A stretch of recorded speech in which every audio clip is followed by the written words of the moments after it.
का नियम न हमारे लिए बदल सकता है, न मनीष कश्यप के लिए बदल सकता है, न ही मनीष कश्यप के विरोधियों के लिए बदल सकता है, और न ही मनीष कश्यप के चाहने वाले समर्थकों या उनके फैंस के लिए बदल सकता है। प्रकृति का नियम है कि सत्य के राहें जो है वो कांटों से भरे हुए होते हैं और सच्चाई के रास्ते पर चलने से परेशानी होती है, लेकिन सत्य परेशान हो सकता है, पराजित नहीं हो सकता है। मनीष कश्यप को पराजित करने की लालसा रखे हुए मुट्ठी भर जो उनके विरोधी हैं वो हर बार मुंह की खा रहे हैं। उनके एक एक बात का जनता और मनीष कश्यप के चाहने वाले तो कभी न्यायालय खंडन कर रहा है। मनीष कश्यप जब जेल गए और उन पर एने से लगा तो कुछ लोग ऐसे खुश हुए कि मानो मनीष कश्यप पराजित हो गया, लेकिन वो लोग भूल गए कि प्रकृति का नियम होता है कि सत्य परेशान हो सकता है लेकिन पराजित नहीं हो सकता है। मनीष कश्यप के विरोधियों को उनके वोट बैंक के द्वारा एक सबक दिया गया है और ऐसा तमाचा मारा गया है उनके विरोधियों को कि उनके विरोधी अब देखेंगे तो वो बौखला जाएंगे और घबरा जाएंगे। अब क्या है मामला, इसके पहले मेरा परिचय। नमस्कार, जय हिंद, जय बिहार। मेरा नाम है एसके पंकज, मैं हूं वकील सह पत्रकार। मामला यह है कि मनीष कश्यप के लिए जब भारी संख्या में सत्य सनातन धर्म के जो अनुरागी हैं, जो फॉलोअर हैं, वो जब उनके समर्थन में आए, सनातन धर्मी लोग समर्थन में आए, यानी हिंदू भाई बहन समर्थन में आए, तो लोग कहने लगे कि मनीष कश्यप तो आरएसएस के एजेंडा पे काम करता था, मनीष कश्यप तो बीजेपी के इशारे पर काम करता था। उनके विरोधी ये कहने लगे। अब देखिए कि मुस्लिम समाज ने भी वैसे विरोधियों के गाल पर तमाचा मारा है और बता दिया है कि Manish Kashyap son of Hindu, son of Bhumihar, son of Mallah, son of Brahmin, son of Dalit, son of OBC, son of general या सन ऑफ पर्टिकुलर कास्ट नहीं है, बल्कि मनीष कश्यप सन ऑफ बिहार है। और बिहार के उस लाल के साथ बिहार का हिंदू भी खड़ा है, मुसलमान भी खड़ा है, सिख भी खड़ा है या ईसाई भी खड़ा है, पूरे देश का। आप लोगों ने देखा कि पंजाब में उनके पक्ष में किस तरह से लोग सड़कों पर उतरे, हरियाणा में उनके पक्ष में सड़कों पर उतरे, यानी सिख भी उतरे, हिंदू भी उतरे, मुसलमान भी उतरे, सभी धर्म और जाति के लोग उनके पक्ष में उतरे।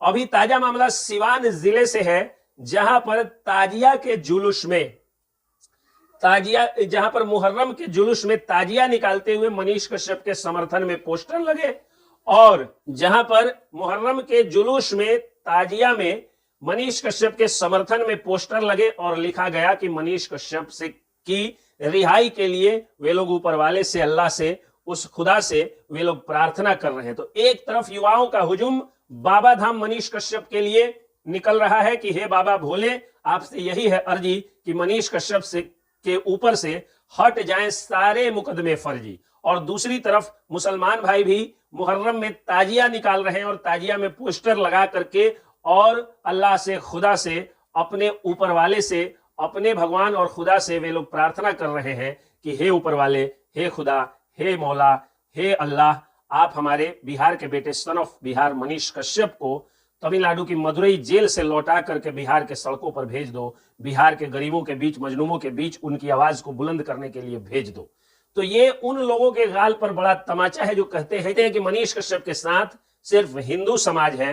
देख ले कि मनीष कश्यप के साथ जितनी मुस्तैदी से, जितने जोश से हिंदू समाज है, उतने ही मुस्तैदी से पाक इस्लाम वाले यानी हमारे मुसलमान भाई भी साथ हैं।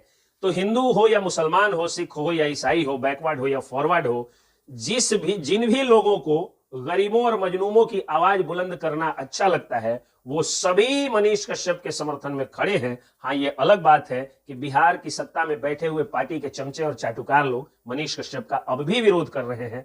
आप देखिए कि ये लोग जब से मनीष कश्यप का नाम खिला है और जब से मनीष कश्यप पर अत्याचार हो रहा है, तब से बिहार सरकार से ये लोग एक भी सवाल नहीं पूछते हैं। बिहार में चाहे एक दिन में 5-5 मर्डर्स क्यों नहीं हो जाए, ये लोग एक ट्वीट, एक फेसबुक पोस्ट बिहार सरकार के विरुद्ध नहीं लिखते हैं। ये सभी लोग आरजेडी और महागठबंधन के चमचे और चाटुकार लोग हैं, जिनको आरजेडी और महागठबंधन की अंधभक्ति, भक्ति करने में अच्छा लगता है, इसलिए ये लोग एक लाइन फेसबुक पोस्ट या ट्वीट बिहार सरकार के विरुद्ध नहीं लिखते हैं। और तो और मणिपुर में हिंसा हुई तो ये लोग वहां की सरकार जो भाजपा की है उसके भी विरोध में ये लोग नहीं लिखते हैं। ये लोग लिखते हैं और बोलते हैं तो सिर्फ और सिर्फ मनीष कश्यप के विरोध में। और अनिकेत रंजन ने तो कल एक वीडियो बना करके बहुत ही कड़े शब्दों में वैसे लोगों को जवाब दिया है और उन बेचारों को अब कोई जवाब मिल भी नहीं रहा है। एक व्यक्ति था खलनायक और शुअर जैसी शक्ल लेकर के डेली आकर के खलनायकी करता था, उसके बाद बेतिया का एक बेटा, चंपारण का बेटा ऐसा रिलाई किया कि इन दिनों वो भी फेसबुक से गायब है। तो कहने का मतलब है कि सत्य से ज्यादा दिन लड़ने की जरूरत नहीं होती है। आप लोग इस बात को जान लीजिए कि मनीष कश्यप के लिए हिंदू और मुसलमान दोनों लोग साथ में हैं और साथ में आ रहे हैं। जय हिंद, जय भीम।